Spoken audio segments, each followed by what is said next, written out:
Most egy klasszikus magyar ételt készítünk, kicsit újra gondolva, szénhidrát csökkentett tésztával. De vajon mennyire illeszthető be ez az étel egy tudatos étrendbe? Erről kérdezzük meg dietetikus szakértőnket. A rohanó hétköznapokban egyre kevesebb időt az étkezésre, a főzésre, arról nem is beszélve, hogy ha mondjuk kisbabánk születik, akkor a kismamákra még több teendő, még több teher nehezedik, és nem igazán van idő mondjuk a főzéssel foglalkozni. Egy előre összeállított menüsor, egy étrend az hogyan tudja segíteni ezeket a dolgos hétköznapokat? Alapvetően a kismamák ugye nagyon elfoglaltak valóban így a gyerek körüli teendők miatt, úgyhogy hatalmas segítség tud lenni az, hogyha nem kell még pluszban elmenni bevásárolni, beszerezni az alapanyagokat, illetve megtervezni magát az étkezéseket. Ugye általában ez veszi el a legtöbb energiát a szülőktől, hogy akkor mit teszik a gyerek, mit teszik apuka, mit teszik ő, és ott lássuk be, azért mi pasik sem vagyunk valami segítőkészek. Én is otthon sokszor megkapom, hogy mi legyen holnap az ebéd, segítsetek, és igen. Akkor mindenki nagy csönd, és mindig az anyukának kell megoldani általában. Igen, úgyhogy hatalmas fejtöréseket szokott ez okozni, és pont emiatt ez egy nagyon jó segítség, hogyha van egy olyan opciónk, hogy ezt házhoz rendeljük már készen. Mennyire változatosak ezek a menüsorok?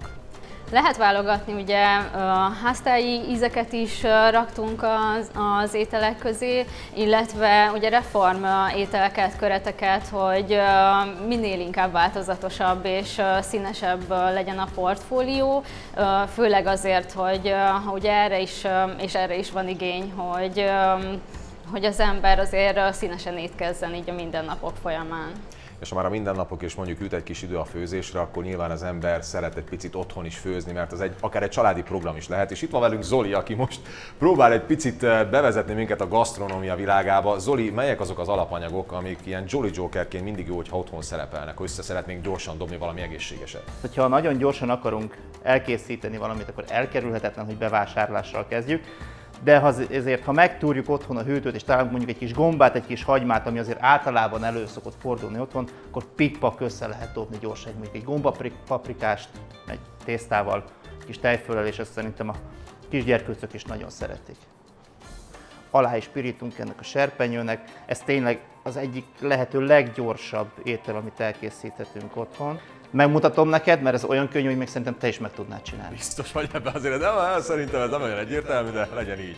Ürült egyébként a tészta szerintem egy olyan étel, amiről azt gondoljuk, hogy teljes mértékben le kell mondani róla, hogyha szeretnénk egy picit egészségtudatosabban étkezni. Ez valóban megállja a helyét, vagy azért manapság már vannak alternatív megoldások? Vannak, szerencsére most már ott tart a technológia, hogy nagyon jó alternatív megoldásokat is tudunk a piacon beszerezni. Nagyon sokan küzdenek manapság diabétesszel, inzulinrezisztenciával. Az ő esetükben a tészta az fogyasztható, vagy náluk teljesen el kell ezt hagyni? Tévhisz, hogy el kellene hagyni teljes mértékben. Ugye a szénhidrátoknak a minőségét, illetve a mennyiségét szükséges úgymond korlátozni, és igény szerinti mennyiségben teljesen jól beilleszthetőek ugye a különböző étkezésekre, akár vacsorára is. Zoli, itt láttam, hogy a tésztát már beleraktad a forró vízbe. Ezt tudom, hogy először fel kell forralni a vizet, akkor rakjuk bele a tésztát. De milyen tészta került bele? Ez egy szénhidrát csökkentett csigatészta, ami igazából, hogyha a gyerkőc megkóstolja, nem fogja észrevenni a különbséget. Ez olyan, mint múltkor, amikor próbáltál átvenni a különböző péksüteményekkel. Hát most már lebuktam, mert elmondtam, kár volt elmondanom. Jobb lett volna, hogyha megint vakon kóstolod meg. De egyébként ezt a tésztát akár egy diabétesszel küzdő ember is fogyaszthatja? Szerintem a szakembert kérdezzük meg. Fogyaszthatja diabéteses ember ezt a fajta tésztát? Természetesen igen, fogyaszthatják akár egészséges életmódot követők is, de inzulinrezisztensek vagy diabétesszel élők egyaránt. Alapvetően ugye a magasabb fehérje és rosttartalom szempontjából, vagy hát emiatt nagyon jó teltségérzetet is tud adni, tehát nem fog hiányt szenvedni étkezés után az éhségérzet sem. Egy ilyen típusú szénhidrát csökkentett tészta egyébként a család minden tagja számára ajánlott lehet? Kivételesen akkor ajánlható, hogyha valaki anyagcsere betegséggel, szénhidrát anyagcsere zavarral küzd, vagy pedig szeretné megnövelni a rostfogyasztását az adott étkezésnél, vagy a mindennapokban. Ezek a típusú tészták egyébként a boltok polcain elérhetőek? Van valamire, amire mindenképp érdemes odafigyelni szerinted? Mindenképpen érdemes arra odafigyelni, ezt minden termék esetében, hogy milyen összetevőkből áll, hogy minél inkább ne legyenek benne olyan plusz hozzáadott anyagok, amik nem szükségesek egy adott termékben, minél rövidebb legyen egy összetételi lista.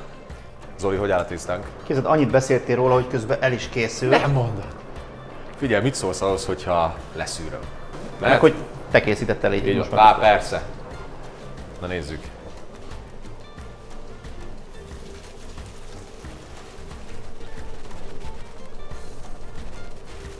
Szuper. Mit szólsz? Tésztál kis szép, mindenki életben maradt, és olyan nagy baj nem lehet most már. Szerintem tálaljuk ki, mit szólsz? Tálaljuk.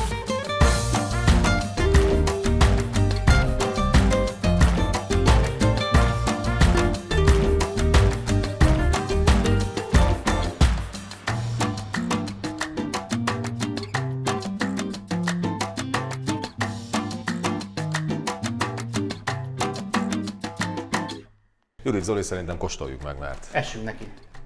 szinte kiállt. Neki is tej föl. Így.